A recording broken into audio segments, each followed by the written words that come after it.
জাতীয় ঐকমত্য কমিশনে আমরা অনেকগুলো সংস্কারের এজেন্ডা নিয়ে কথা বলেছি এবং সবথেকে গুরুত্বপূর্ণ যে বিষয়টা যে বাস্তবায়ন কিভাবে হতে পারে সেই বিষয় নিয়ে আমরা গতকালে ঐকমত্য কমিশনে আলাপ উঠিয়েছিলাম এবং আজকে ঐকমত্য কমিশনের সহসভাপতি আলী রিয়াজ স্যার তিনি বাস্তবায়নের পদ্ধতি নিয়েও রাজনৈতিক দলগুলোর সাথে আলোচনা হতে পারে এমন একটা আভাস তিনি দিয়েছেন, কিন্তু এখনো পর্যন্ত তিনি এই আলোচনাটা কিভাবে হতে পারে সেটা সুনির্দিষ্ট করেন নাই।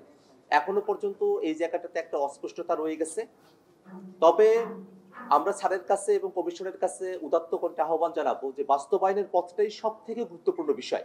বাস্তবায়নের বিষয়টা নিয়ে যেন রাজনৈতিক দলগুলোর সঙ্গে খোলামেলা পদ্ধতিতে আলোচনা করা হয়, কার্যকারিতার দিকগুলো এবং যে সময়সীমার কথা কমিশনের তরফ থেকে বলা হয়েছিল আমরা সেই সময়সীমাকে প্রত্যাখ্যান করেছি, বরং সেটা যেন ইমিডিয়েটলি ইফেক্টেবল হয় সেরকম ধরনের একটা প্রস্তাবনাই আমাদের তরফ থেকে বলা হয়েছে। আর আজকে মোটা দাগে সরকারি কর্ম কমিশন, দুদক, ন্যায়পাল এবং মহাহিসাব নিরীক্ষকের মতো বিষয়গুলো নিয়ে আলোচনা হয়েছে। কয়েকটি দলের তাদের ভিন্ন মতকে সাথে নিয়েই মোটা দাগে গোটা হাউজের মতামতগুলোকে সাথে নিয়েই এই বিষয়ে একটা ঐক্যমতের জায়গায় কমিশন আসতে পেরেছে।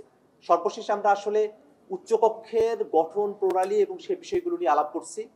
কমিশনের তরফ থেকে 100 সিটের একটা উচ্চকক্ষ, যেটা পিআর পদ্ধতিতে ভোটের অনুপাতে সেখানে প্রতিনিধিরা নির্বাচিত হবেন সে প্রস্তাবনা করা হয়েছে এবং একই সাথে সেই উচ্চকক্ষ সেখানে যে বিলগুলো উত্থাপিত হবে নিম্নকক্ষের বিলগুলো সেগুলো আসলে কত সময় পর্যন্ত সেখানে আটকে থাকতে পারে সে ব্যাপারে 2 মাসের সময়সীমার কথা বলা হয়েছে এবং সংবিধান সংশোধনের ক্ষেত্রে সিম্পল মেজরিটির কথা সেখানে বলা হয়েছে প্রস্তাবে।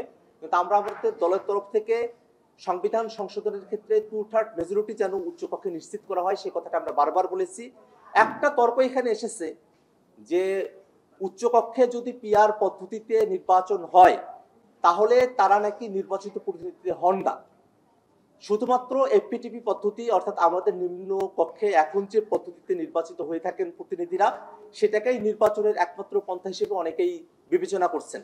কিন্তু আমাদের বক্তব্য হলো যে গোটা পৃথিবী জুড়েই এই এফপিটিপি এবং পিআর আসলে দুই পদ্ধতিতেই গোটা পৃথিবীতে প্রতিনিধি নির্বাচিত হওয়ার, ইলেক্টেড হওয়ার বিধান রয়েছে, প্র্যাকটিস রয়েছে।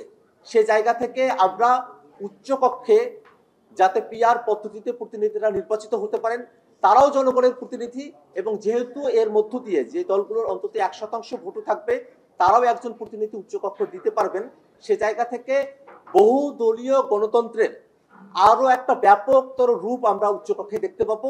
সেখানে আলোচনার পরিসর তৈরি হবে এবং যে আইনগুলোতে নিম্নকক্ষ কোনো ধরনের ত্রুটি বিচ্যুতি রেখেই সেগুলোকে পাশ করবে, সেই ত্রুটি বিচ্যুতিগুলো ধরবার মতো একটা জায়গা হবে উচ্চকক্ষ।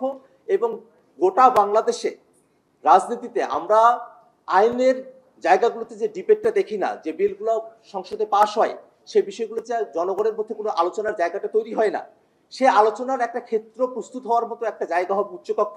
সংবিধানকে সংশোধন করার ক্ষেত্রে এক দল যেভাবে পারে সেভাবে সংশোধন করতে পারে, নিম্নকক্ষে এখনকার যে ফর্মুলা আছে সে অনুযায়ী, সেটা বরং না হয়ে উচ্চকক্ষে যদি পিআর পদ্ধতিতে প্রতিনিধিরা আসেন যে সংবিধান সংশোধনের বিষয়টাকে আরো আমরা সুরক্ষিত করতে পারি, যাতে এক দলের না হয়ে অনেক দলের এবং জনগণের বেশিরভাগের প্রতিনিধিত্বের মধ্য দিয়েই সংবিধানটাকে আমরা সংশোধন করতে পারি। সেক্ষেত্রে মোটা দাগে আমরা উচ্চকক্ষ সকলেই চাই এবং এই জায়গায় যে ফারাকটা তৈরি হয়েছে অনেকে এখন এসে বলছেন যে যদি পিআর পদ্ধতিতে নির্বাচন হয় তাহলে তারা উচ্চকক্ষ চান না। এই জায়গাটাতে এসে এখন প্রস্তাবনা থেমে আছে। আমরা মনে করি ঐকমত্য কমিশন যে প্রস্তাবনা দিয়েছে ভোটের অনুপাতে পিআর পদ্ধতিতে উচ্চকক্ষের 100 আসন নির্ধারিত হবে, আমরা এই প্রস্তাবের সঙ্গে একমত এবং যারা পিআর হলে উচ্চকক্ষ চান না বলছেন তাদের উচ্চকক্ষের কার্যপ্রণালী সেটাকে কার্যকর করা, আসলেই তারা উচ্চকক্ষ চান কিনা সেই প্রশ্নটা উত্থাপিত হয়েছে। একটা চেক অ্যান্ড ব্যালেন্সের জায়গা তৈরি করা যাতে করে একক কর্তৃত্বে, এক দলের কর্তৃত্বে কোনো কিছু বাংলাদেশে আর সম্ভবপর না হয়, সেই কারণেই আমরা আসলে উচ্চকক্ষে এবং নিম্নকক্ষের ধারণার কথা বলেছি। মোটা দাগে যখন নিম্নকক্ষে কোনো একটা জিনিস পাশ হয়ে যায় সে বিষয়টা আর কোথাও আলোচিত হয় না, সেটা একটা আনচেকড অবস্থায় থাকে।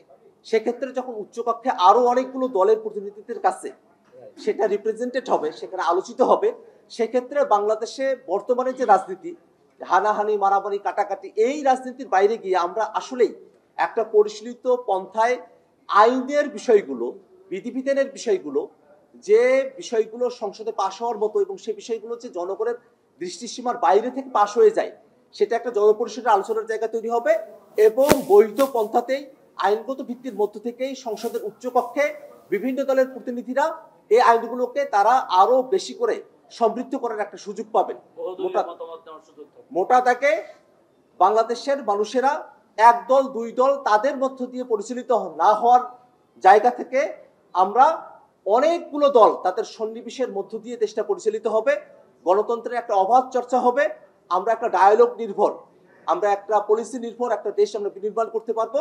সেই আকাঙ্ক্ষার জায়গা থেকেই উচ্চকক্ষ এবং নিম্নকক্ষের কথা আমরা বলেছি এবং উচ্চকক্ষে যদি পিআর পদ্ধতিতে নির্বাচন হয় তাহলে অনেক দলের প্রতিনিধিদের অংশগ্রহণ থাকবে, অনেক বেশি মানুষের সেখানে আমরা সম্মিলন ঘটাতে পারবো। ধন্যবাদ সকলকে।